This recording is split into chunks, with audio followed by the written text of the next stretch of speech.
Hello दोस्तों, नमस्कार। The शिक्षक पॉइंट के यूट्यूब चैनल पर मैं कमल कुमार आप सभी का हार्दिक स्वागत करता हूं। दोस्तों, 1000 जीके जीएस सीरीज सामान्य ज्ञान के अंतर्गत ऑनलाइनर प्रश्न हम लोग बहुत महत्वपूर्ण सेशन पढ़ने चल रहे हैं। आइए देखते हैं। पहला प्रश्न है आपके सामने। पहला प्रश्न क्या कह रहा है भैया? पहला प्रश्न कह रहा है, श्री भगवत गीता का अंग्रेजी अनुवाद। क्या भैया? अनुवाद है, अनुवाद नहीं है। ठीक है, अनुवाद किसने किया था? तो श्री भगवत गीता का अंग्रेजी अनुवाद किसने करने वाले कौन थे भैया? जॉन विलिक्सन। क्या नाम था? जॉन विलिक्सन। जॉन विलिक्सन जी ने, इन्होंने जो है श्री भगवत गीता का अंग्रेजी में अनुवाद किया था। इस प्रश्न का राइट आंसर हो जाएगा। चलिए अगला प्रश्न है भैया आपके सामने। प्रश्न कर रहा है, लोहा व रक्त की नीति अपनाने वाला भारतीय सुल्तान कौन था? भारतीय सुल्तान का नाम क्या था भैया? बलबन। क्या नाम था? बलबन था। इस प्रश्न का राइट आंसर हो जाएगा बलबन। ठीक है, चलिए नेक्स्ट प्रश्न है आपके सामने। नेक्स्ट प्रश्न है भैया, बॉक्साइट किस धातु का अयस्क है? किस धातु का अयस्क है बॉक्साइट भैया? यह एल्यूमिनियम का है। एल्यूमिनियम का है। ठीक है, इस प्रश्न का राइट आंसर हो जाएगा एल्यूमिनियम। ठीक है, बॉक्साइट किस धातु का अयस्क है भैया? एल्यूमिनियम का है। इस प्रश्न का राइट आंसर हो जाएगा। चलिए अगला प्रश्न है भैया आपके सामने। प्रश्न कर रहा है, वर्ण व्यवस्था किस सभ्यता की देन है? किस सभ्यता की देन है भैया? तो यह आर्य सभ्यता की देन है। वर्ण व्यवस्था किस सभ्यता की देन है? आर्य सभ्यता की देन है। इस प्रश्न का राइट आंसर हो जाएगा। चलिए अगला प्रश्न है भैया आपके सामने।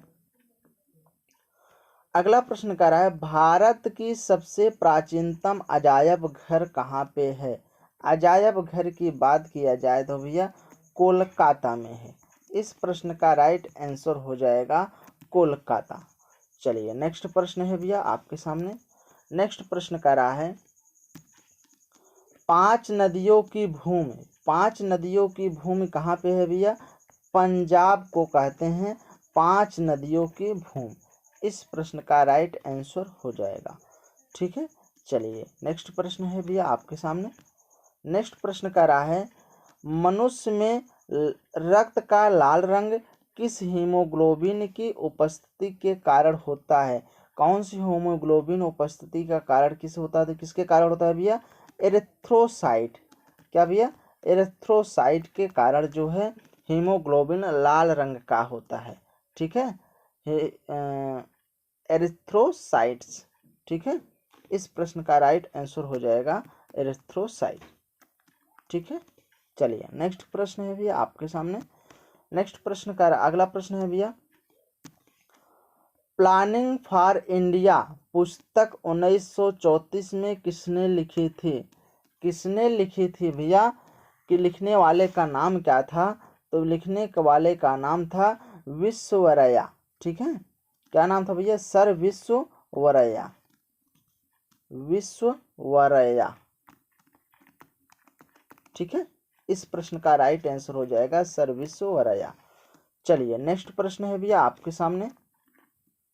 नेक्स्ट प्रश्न कर रहा है, महाकालेश्वर का ऐतिहासिक मंदिर किस शहर में है? किस शहर में है भैया? उस शहर का नाम क्या है? उज्जैन है। ठीक है, उस शहर का नाम है भैया उज्जैन। अगला प्रश्न है भैया आपके सामने। अगला प्रश्न कह रहा है, पंडित नेहरू ने किसे आधुनिक भारत के मंदिरों की संज्ञा दी? यानी कि जो भारत में बड़े बड़े बांधे जो हैं उन्हें को क्या कि भारत के आधुनिक मंदिरों की संज्ञा किसने दी थी? पंडित जवाहरलाल नेहरू। क्या हो जाएगा भैया? भारत के बड़े बड़े बांधे जो हैं, बांधों की उन्होंने आधुनिक भारत के मंदिरों की संज्ञा दी थी। किसने दी थी? पंडित नेहरू जी ने दी थी। चलिए अगला प्रश्न है आपके सामने। अगला प्रश्न है भैया, गुरु गोविंद सिंह का जन्म कब और कहाँ हुआ था? गुरु गोविंद सिंह का जन्म कब और कहाँ हुआ था भैया? तो 22 दिसंबर सन 1966 ईस्वी में, ठीक है, सॉरी 1666 ईस्वी में, 22 दिसंबर सन 1666 ईस्वी में कहाँ पे हुआ था भैया? पटना में हुआ था। ठीक है, पटना भैया बिहार की राजधानी है। इस प्रश्न का राइट आंसर हो जाएगा। ठीक है, चलिए नेक्स्ट प्रश्न है आपके सामने। अगला प्रश्न है भैया, संविधान की प्रस्तावना में हमारे देश का क्या नाम दिया गया है? यानी संविधान के प्रस्तावना में जो भारत का नामकरण किया गया था उसका नाम था भैया भारत। ठीक है, भारत अंग्रेजी में कहते हैं इंडिया। इंडिया, भारत इंडिया नाम दिया गया था, जो आज केंद्र सरकार इंडिया को हटाना चाहती है, भारत रखना चाहती है। ठीक है, चलिए अगला प्रश्न है भैया आपके सामने। अगला प्रश्न है, प्रश्न कर रहा है, भारत के किस प्रधानमंत्री को संसद का सामना नहीं करना पड़ा था? संसद का सामना नहीं करना पड़ा था, उन प्रधानमंत्री का क्या नाम था भैया? तो चौधरी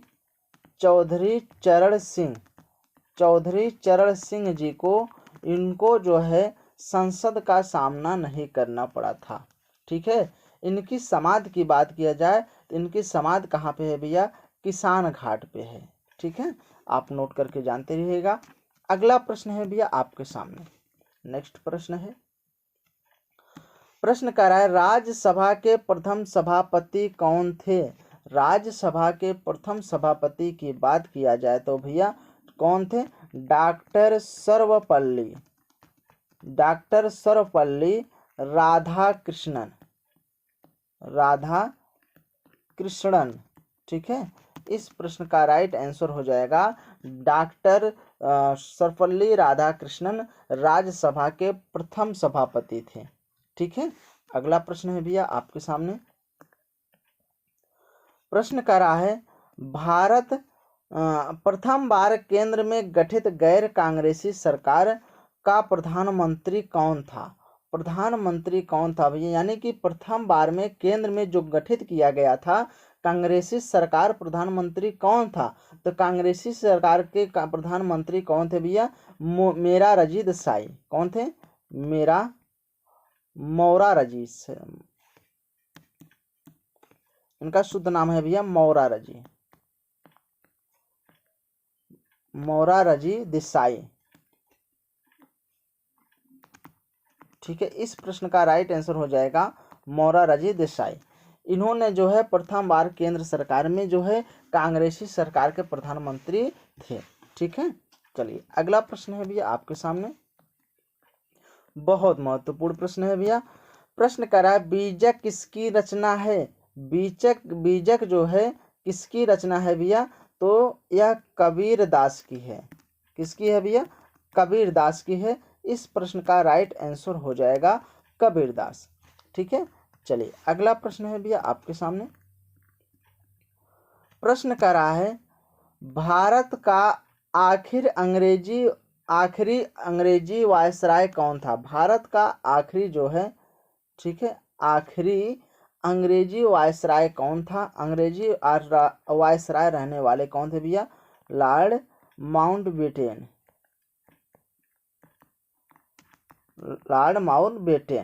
ठीक है, इस प्रश्न का राइट आंसर हो जाएगा लॉर्ड माउंटबेटन। ठीक है, चलिए अगला प्रश्न है भैया, नेक्स्ट प्रश्न है भैया, करो या मरो का नारा देने वाले कौन थे? करो या मरो का नारा किसने दिया था? तो गांधी जी दिए थे। कौन दिए थे भैया? गांधी जी ने, इन्होंने करो या मरो का नारा दिए थे। ठीक है, भारत छोड़ो आंदोलन के दौरान इन्होंने सन 1942 में इन्होंने यही नारा दिया था, करो या मरो। ठीक है, चलिए नेक्स्ट प्रश्न है भैया आपके सामने। नेक्स्ट प्रश्न कर रहा है, मत्स्य इंस्टीट्यूट ऑफ टेक्नोलॉजी कहाँ स्थित है? कहाँ स्थित है भैया? एर्नाकुलम। एर्नाकुलम। एर्नाकुलम कर पड़ता कहाँ है भैया? आप पूछेंगे एर्नाकुलम पड़ता कहाँ है, या केरल में पड़ता है। ठीक है, इस प्रश्न का राइट आंसर हो जाएगा केरल। चलिए नेक्स्ट प्रश्न है आपके सामने।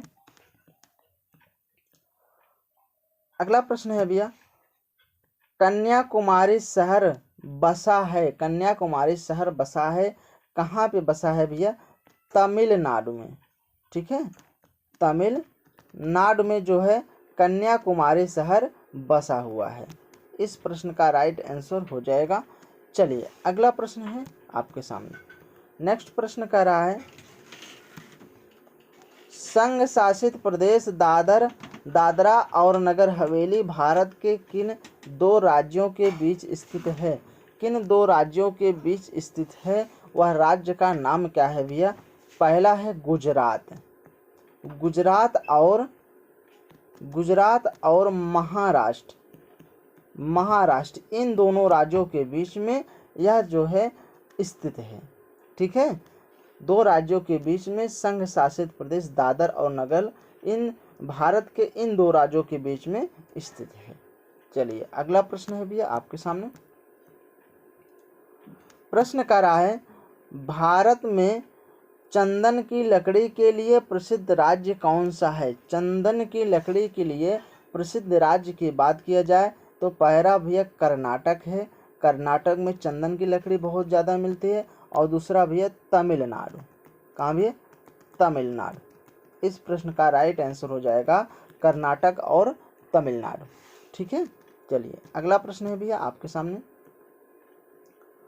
प्रश्न कर रहा है, भारत में सबसे ज़्यादा रेशम उत्पादित करता है, सबसे ज़्यादा रेशम उत्पादित कौन सा राज्य करता है भैया? कर्नाटक करता है। ठीक है, इस प्रश्न का राइट आंसर हो जाएगा कर्नाटक। चलिए अगला प्रश्न है आपके सामने।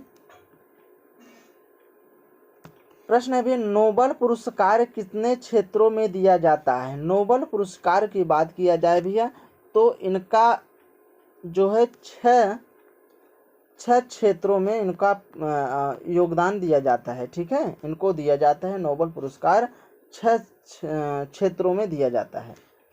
चलिए अगला प्रश्न है आपके सामने। प्रश्न कह रहा है, विवेकानंद स्मारक, क्या भैया? विवेकानंद स्मारक यह कहाँ पर स्थित है? विवेकानंद स्मारक की बात किया जाए भैया तमिलनाडु में है। कहाँ पे है? तमिलनाडु में स्थित है। इस प्रश्न का राइट आंसर हो जाएगा।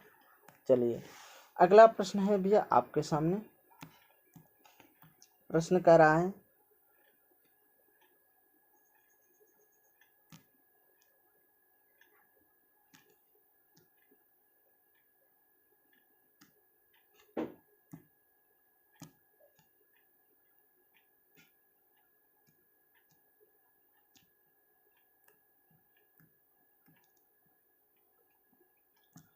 नेक्स्ट प्रश्न है भैया, गद्य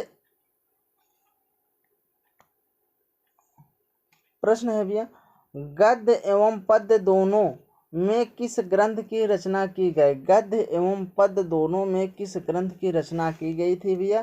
तो किस ग्रंथ की रचना करने भैया? यजुर्वेद। ठीक है, यजुर्वेद ग्रंथ की रचना की गई थी गद्य और पद्य दोनों में। ठीक है, चलिए अगला प्रश्न है भैया आपके सामने। प्रश्न कह रहा है, सर्वप्रथम किस महिला ने बौद्ध धर्म ग्रहण किया था? किसने ग्रहण किया था भैया? पहला जो है महिला गौतमी जी थी और नंदा